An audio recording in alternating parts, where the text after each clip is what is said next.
Hi there, this is me, Ansh Pandey, and you are watching One India English and International News Wrap. In the whirlwind of global events, the world today is experiencing unprecedented upheaval.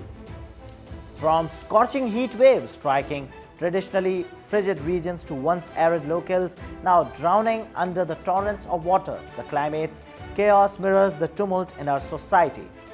In addition, as some places bask in the tranquil of nights, others are witnessing ominous shadow of censorship descending upon the revered bastions of free thought. We are talking of the United States here. And also, there is an offensive in the waiting for a green signal. However, our traditionally renowned diplomats are trying their best to derail any chance of a new violent crisis. Indeed, the world today is a stage where every scene is unfolding with a riveting unpredictability. And so, in this attention-grabbing edition of International News Wrap, we delve into the pulse of global dynamics, capturing the essence of transformative moments.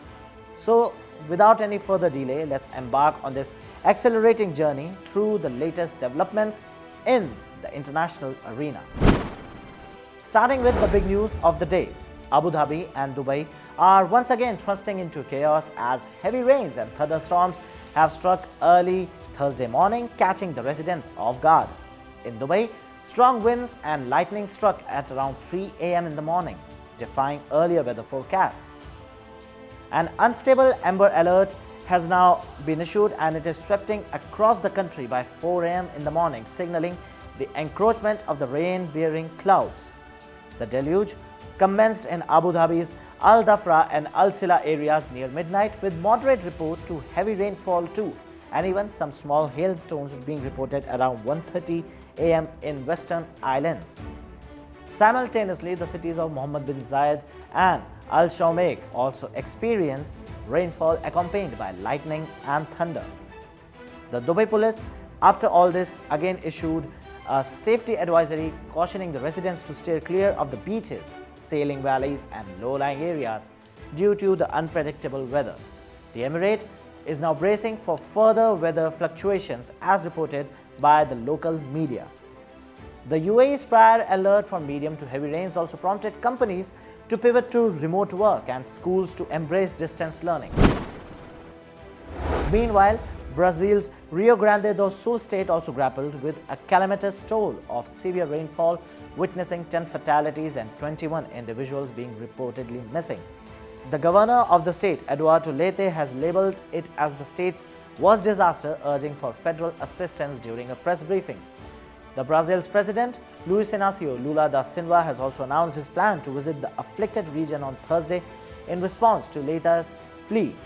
The storm wreaked havoc, severing vital infrastructure, roads, bridges, and leaving towns isolated amid floods and mudslides too.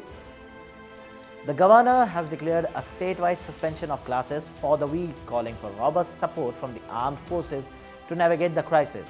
If we talk about the data, approximately 3,500 individuals have been displaced, with floods wreaking havoc across 114 municipalities, whereas similar scenes are also breaking out in other parts of the world too, like Kenya and China's Guangdong region too, where a tornado was also reported. This indeed raises some serious concerns about the climate crisis, which is taking the world by storm. Now, as we come to the United States, the atmosphere at major universities is tense and fraught with conflict and uncertainty too. On 27th of April, law enforcement arrested approximately 200 students from pro-Palestinian encampments at 3 universities, escalating the clashes between the police and the students across the nation. The crackdown on pro-Palestinian encampments has expanded to universities in the UK, Canada, France, Germany, and Australia too, with the solidarity of US students and Palestinian grows. The organizers of these student protests are accusing Israel of genocide in Gaza and are demanding educational institutes to divest from business ties with Israel and defense companies. However, the critics of this movement are alleging that violent and anti-Semitic slogans are being raised in these protests. If one remembers, we had also seen a very prominent Jewish student getting attacked in these protests too. In Boston, armed forces in riot gear detained 102 protesters while dismantling a camp near the Northeastern University. The university also reported virulent anti-Semitic slurs like "Kill the Jews" being shouted at the encampment. Similarly, police also arrested 69 protesters for trespassing at the encampment near the Arizona State University, comprising of mostly non-student faculty, staff, or who ignored the orders to disperse. The university administrators in the United States are facing a significant challenge to balance free speech with concerns of hate speech during these protests. President Joe Biden himself has remained silent on this matter of student protests and police crackdowns, while the Republicans are attempting to leverage campus unrest over the Gaza conflict against the Democrats.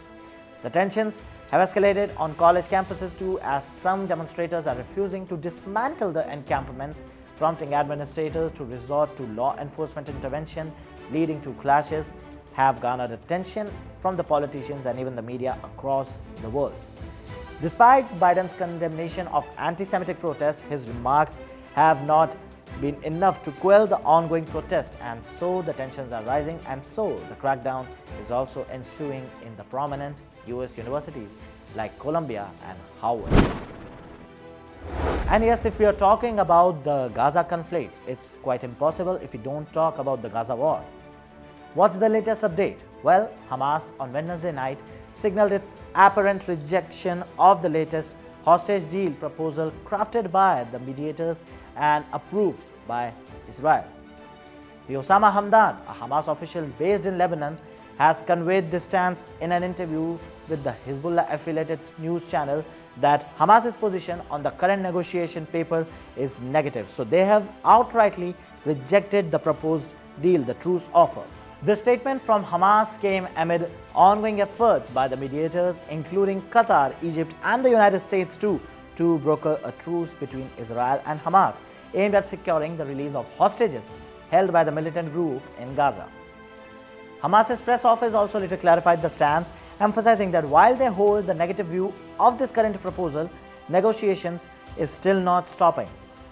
This indicates that Hamas still wants to talk on this proposal despite agreement on key aspects of the proposed deal.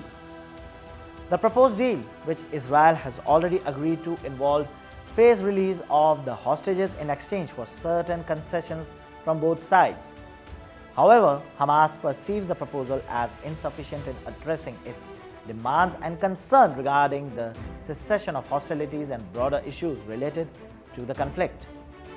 Israeli Prime Minister Benjamin Netanyahu, also known as Bibi, during a meeting with the US Secretary of State Antony Blinken, also reaffirmed Israel's commitment to launch a massive invasion of Rafah, a city in Gaza, regardless of the outcome of the negotiations.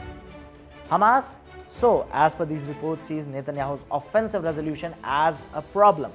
If one remembers, Netanyahu had already made it apparent a few days ago that truce or no truce, Rafah offensive will happen at any cost, and so even the IDF had started building up near the Rafah borders and waited for a green light. This is the only reason why Antony Blinken came rushing to Israel to somehow convince Netanyahu to drop the plans. However, the way as we see it, it has not conceptualized even yet. And so here we are at the end of our international news wrap of the day with the big and crucial international news updates, which you may have missed. But we got it covered for you. We'll see you again. Until then, stay tuned at One India English for all the latest global coverage like never before. Subscribe to One India channel and never miss an update.